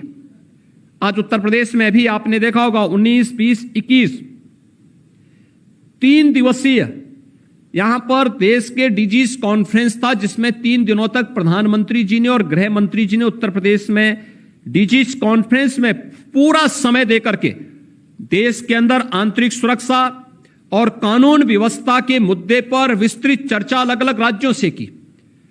और उस दौरान सबसे ज्यादा सराहा गया था उत्तर प्रदेश के प्रेजेंटेशन को। उत्तर प्रदेश की पुलिस ने इस दौरान उत्तर प्रदेश के अलग अलग क्षेत्र में क्या क्या कार्य किए हैं, इसकी सबने सराहना की। उसकी हार्ड कॉपी लोग लेकर के गए। और कुछ राज्यों के डीजीपी तो ऐसे थे जिन्होंने अपना समय रोक करके यहां पर रुके, उसके बाद भी, और रुकने के बाद उन्होंने यहां पर कुछ चीजों को देखा। जैसे कुछ डीजीपी, तमिलनाडु के डीजीपी थे, उन्होंने कहा मिशन शक्ति का कार्यक्रम क्या है, हम इसको देखने के लिए जाना चाहते हैं। और लखनऊ के ग्रामीण क्षेत्र में जाकर के गए। मिशन शक्ति के अंतर्गत जो महिला हेल्प डेस्क बनाई गई थी, वहां जाकर के उन्होंने उस क्षेत्र को देखा। थाने में देखा महिला हेल्प डेस्क कैसे बनता है, इसको उन्होंने वहां पर देखा। कैसे प्रदेश के अंदर यहां पर कानून का राज स्थापित होता है, इन सब पर उन्होंने बहुत नजदीक से इसका अवलोकन किया। प्रोसिक्यूशन को कैसे आगे बढ़ाया जाना चाहिए, महिला संबंधी अपराध पर प्रभावी अंकुश लगाने के लिए क्या कदम उठाए गए हैं, इन सब को उन्होंने बहुत नजदीक से देखा भी, उसको महसूस भी किया। और फिर उन्होंने उन केंद्रों में जाकर के नजदीक से उसे देख करके भौतिक सत्यापन करके फिर उसकी हार्ड कॉपी को, सॉफ्ट कॉपी को अपने साथ लेकर के गए कि हम भी अपने राज्य के अंदर इस प्रकार के कार्यक्रमों को आगे बढ़ाने का कार्य करेंगे। और आज इस अवसर पर इन सभी कार्यक्रमों को सफलतापूर्वक प्रदेश के अंदर लागू करने के लिए जो हमें समय समय पर प्रदेश के न्यायपालिका से, बार और बेंच का जो सहयोग, सकारात्मक सहयोग निरंतर प्राप्त हुआ, आज उसका परिणाम है कि राज्य हर एक दिशा में अपने बारे में जो परंपरागत धारणाएं राज्य के बारे में थी, उन सभी धारणाओं को निर्मूल साबित करने और एक नए उत्तर प्रदेश, एक नए भारत के नए उत्तर प्रदेश को बनाने में हमें काफी हद तक सफलता प्राप्त हुई। इस अवसर पर जो मुझे कुछ बातें कहनी थी कि जो खासतौर पर अधिवक्ता समाज के हितों के लिए राज्य सरकार के स्तर पर जो प्रयास प्रारंभ हुए, और उन प्रयासों की दृष्टि से मुझे आप सबके सामने कहते हुए प्रसन्नता हो रही है कि 30 वर्ष की सदस्यता पूर्ण कर चुके जो सदस्य हैं, उनके आश्रितों हेतु अधिवक्ता कल्याण निधि की राशि को 1.5 लाख से 5 लाख किए जाने विषयक अध्यादेश भी हम लोगों ने प्रदेश में पहले ही यहां पर जारी कर दिया है, और कल ही इससे संबंधित पहली किस्त 15 करोड़ रुपए की पहली किस्त भी प्रदेश ने यहां से जारी कर दी है। दूसरा है, युवा अधिवक्ताओं को कार्य के शुरुआती 3 वर्षों के लिए प्रतिवर्ष उनकी जर्नल है, मैगजीन है और अन्य बुक्स आदि खरीदने के लिए 5,000 रुपए दिए जाने की कार्रवाई को, इसके लिए इसको भी कल इसके लिए भी जो हमें यहां से शासनादेश जारी करना था वह जारी किया जा चुका है, और यह कार्य प्रदेश में यह भी लागू हो चुका है। तीसरा, जो इससे पहले अधिवक्ताओं की, किसी अधिवक्ता की दुखद मृत्यु होने पर परिजनों को मिलने वाली सहायता राशि की आयु सीमा को बढ़ा करके इसको 70 वर्ष किए जाने की थी, वह भी प्रदेश सरकार पहले इसको प्रदेश के अंदर जारी कर चुका है। प्रदेश के अंदर अधिवक्ता चेंबर के लिए भी हम लोगों ने बहुत सारे जनपदों में भेजे हैं। कुछ जनपदों में न्यायालय से स्वीकृति मिली, वहां निर्माण कार्य प्रारंभ हो गए। जहां पर स्वीकृति नहीं मिल पाई वहां पर हैं, लेकिन हमारा प्रयास है कि चाहे वह हाई कोर्ट हो या डिस्ट्रिक्ट कोर्ट हो, अधिवक्ता के बैठने का चेंबर, वहां एक कॉमन मैन आता है और उसके मन में एक विश्वास होता है। अधिवक्ता के पास कोई व्यक्ति तब आता है जब वह अपनों से भी थक हार जाता है, सबसे हार करके, और अंत में एक नई आशा और एक नई उमंग के साथ वो अधिवक्ता के पास आता है। और मैं तो देखा हूं, ये भी देखा हूं कि लोग अपने सगे संबंधियों को किसी सादे कागज में हस्ताक्षर नहीं करते, लेकिन अधिवक्ता जहां उसको कह देता हूं वहां पे हस्ताक्षर करता है। एक नया विश्वास उसके मन में होता है। लेकिन जब वह किसी अधिवक्ता के घर में आता, किसी चेंबर में आता है और बैठ करके कभी आसमान की तरफ देखता, तो कभी कभी वो नज़ारे उसके सामने बड़े वैसे होते हैं कि यह दिन में यह किसी एक सभागार की लाइट है या सूर्य का प्रकाश आ रहा है। ये नज़ारा जब उसके सामने होता है तो उसको कहीं ना कहीं ठेस पहुंचती होगी। और इसके लिए सरकार ने तय किया है कि हर एक जनपद में अधिवक्ताओं के अच्छे चेंबर बने, और इसके लिए हम लोगों ने कई जनपदों में धनराशि अवमुक्त भी कर दी है। और हम लोग चाहेंगे कि जिन भी जनपदों से इस प्रकार के प्रस्ताव आएंगे, राज्य सरकार वहां पे अधिवक्ताओं के चेंबर निर्माण के लिए भी धनराशि उपलब्ध करवाएगी, जिससे न केवल अधिवक्ता बल्कि आने जो भी वहां पर वादी आएगा, उस वादी को भी वहां पर आकर के बैठने की सुविधा प्राप्त हो सकेगी, और वह एक निश्चिंत होकर के इस विश्वास के साथ, जिस विश्वास के साथ आया है उसी विश्वास के साथ वो वापस भी जा सकेगा। आर्थिक सहायता योजना के अंतर्गत अब तक मृतक अधिवक्ताओं के कुल 1,347 आश्रितों को 1 मई 2017 से 31 मई 2021 तक कल्याण निधि से 65 करोड़ 42 लाख 50 हजार रुपए का भुगतान अब तक किया जा चुका है। 41 आवेदन पत्रों के अनुमोदन 7 जून 21 से में हुआ, जिसमें 2 करोड़ 5 लाख रुपए की धनराशि का भी अब तक भुगतान किया जा चुका है। उत्तर प्रदेश अधिवक्ता सामाजिक सुरक्षा निधि के अंतर्गत 1 अप्रैल 17 से 31 मई 21 तक मृत्यु दावे के रूप में कुल 1010 मृतक अधिवक्ताओं के आश्रितों को कल्याण निधि से 7 करोड़ 34 लाख 33,162 रुपए का भी भुगतान अब तक किया जा चुका है। भाइयों बहनों, प्रदेश के अधिवक्ताओं के जो एक लंबे समय से चली आ रही ये मांगे थी, इन मांगों को बार काउंसिल और बार एसोसिएशन के साथ बैठ करके प्रदेश के विधि और न्याय विभाग ने समयबद्ध ढंग से आगे बढ़ाने का प्रयास किया है। और मैं इस बात के लिए आप सबको आश्वस्त करता हूं कि राज्य सरकार जब संविधान दिवस के अवसर पर इस कार्यक्रम के साथ जुड़ी हुई है, तो मैं इस अवसर पर एक बार फिर से आप सबका आह्वान करूंगा कि संविधान की मूल भावनाओं के अनुरूप अंतिम पायदान पर बैठे हुए व्यक्ति के कल्याण के लिए हम सब मिलकर के एक नए सिरे से इस अभियान को आगे बढ़ाएंगे। आज के इस अवसर पर एक बार फिर से संविधान दिवस की हृदय से बधाई और शुभकामनाएं आप सबके प्रति व्यक्त करते हुए अपनी बातों को यहीं पर विराम देता हूं। धन्यवाद। जय हिंद। धन्यवाद महोदय।